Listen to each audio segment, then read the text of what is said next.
होली की आत्मा।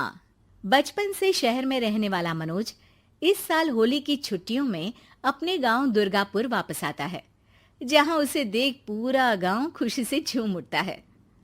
जब गया था तब इतना सा था और अब देखो कितना बड़ा हो गया है।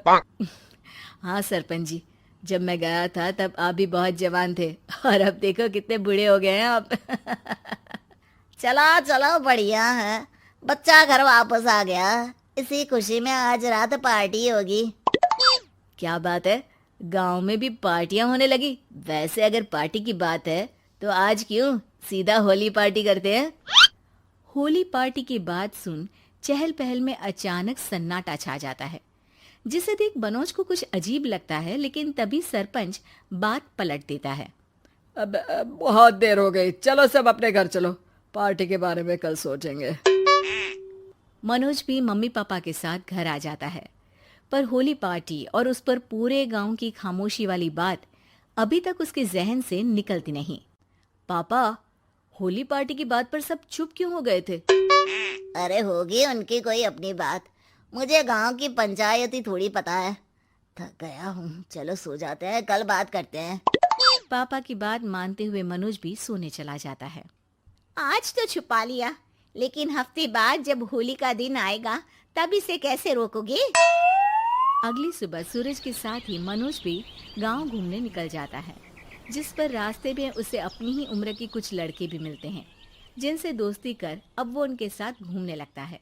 इसी तरह कुछ दिन बीत जाते हैं और होली नजदीक आने लगती है। दोस्तों, होली में 4 दिन ही बचे हैं, पर गांव में उसकी कोई तैयारियां क्यों नहीं दिख रही? क्योंकि यहाँ होली नहीं मनाई जाती। अरे पर ऐसा क्यों? वो राजा भूषण। अरे तुम 4 दिन के लिए आए हो, क्या इतना सोच रहे हो? चलो कुछ खाने चलते हैं। इसी के साथ एक बार फिर होली की बात को टलते हुए देख मनोज को शक होने लगता है। वो घर पहुंचते ही इंटरनेट पर अपने गांव और राजा भूषण के बारे में जानकारी निकालने लगता है। क्या? मुझे आज तक ये नहीं पता था। ऐसा कैसे? किसी ने मुझे कुछ बताया क्यों नहीं? सारी जानकारी लेने के बाद मनोज गांव वालों या अपने मम्मी पापा से कुछ पूछे बिना खुद ही उसकी सच्चाई के बारे में छानबीन करने लगता है, जिसके चलते वो राजा भूषण की हवेली में पहुंचता है। वाह, क्या हवेली है यार। पर क्या यहाँ सच में कोई भूत है? हेलो भूत जी, कोई है क्या? हम इस साल गांव में होली सेलिब्रेट कर रहे हैं, क्या आप उस पर थोड़ा इंटरव्यू देंगे?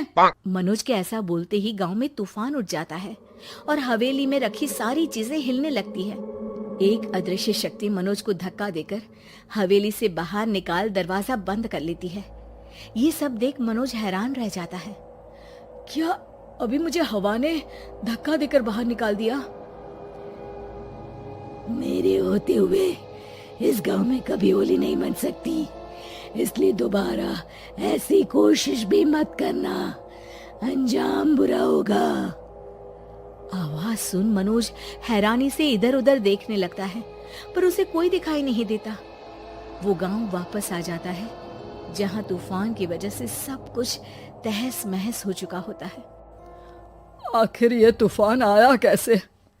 ना ऐसा कोई मौसम था और ना ही हमने होली का त्योहार मनाने की बात की थी। सरपंच की बात पर कोई रिएक्शन दिए बिना मनोज चुपचाप अपने घर चला जाता है।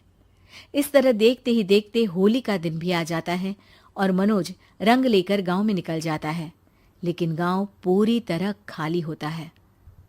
अरे त्योहार का दिन है, धूमधाम की जगह मातम क्यों मनाया हुआ है? मनोज की आवाज सुन सब अपने घर की खिड़कियां खोल के घर के अंदर से ही उसे वापस जाने के लिए कहने लगते हैं, पर वो किसी की नहीं सुनता। तुझे पहले भी समझाया था, अगर होली खेलने की कोशिश भी की तो अच्छा नहीं होगा। अरे बात मान लो बेटा, तुम्हें सच नहीं पता। मुझे सब पता है। सालों पहले इस राजा ने एक अंधविश्वास फैलाया और आप लोग आज तक उसे मानते आ रहे हो। अरे बेटा, जब तुम पैदा भी नहीं हुए थे उससे भी बहुत पहले से इस गांव पर होली का श्राप है। अगर गांव में होली का त्योहार मनाया जाता है तो प्रलय आना पक्की बात होती है। राजा भूषण इस सब में नहीं मानते थे और त्योहार मनाने लगे, जिसके चलते होली वाले ही दिन पहले उनके बेटे की और फिर उनकी मृत्यु हो गई। तभी से गांव की रक्षा के लिए उनकी आत्मा उस हवेली में रह रही है। सबकी बातें सुन मनोज उलझन में पड़ जाता है। सोचना भी मत मनोज, अगर तुमने इस परंपरा को तोड़ने की कोशिश भी की तो उसका परिणाम इस गांव और गांव के लोगों के लिए अच्छा नहीं होगा। मुझे भी यकीन नहीं हो रहा कि आप लोग एक बेतुकी बात को मानकर सालों से रंगों के त्योहार को मातम की तरह मनाते आ रहे हो। मनोज किसी की कोई बात ना मानते हुए पूरे गांव में रंग बिखेर देता है, जिसके तुरंत बाद वहां तूफान के साथ बिजलियां गरजने लगती है। अचानक मौसम में ऐसा बदलाव देख जहां मनोज कंफ्यूजन में आ जाता है, वहीं गांव वाले डर से सहम जाते हैं।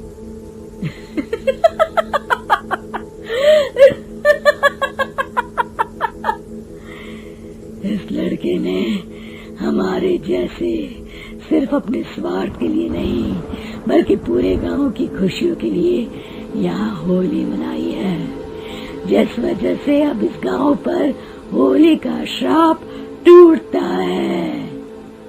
ऐसा बोलकर राजा का भूत वहां से गायब हो जाता है, जिसके बाद गांव के लोग धूमधाम से होली मनाते हैं। खुशियों के रंग गांव में बिखरे ही होते हैं कि अगली सुबह अचानक मनोज कहीं गायब हो जाता है और एक बार फिर गांव में होली का नया राज शुरू हो जाता है।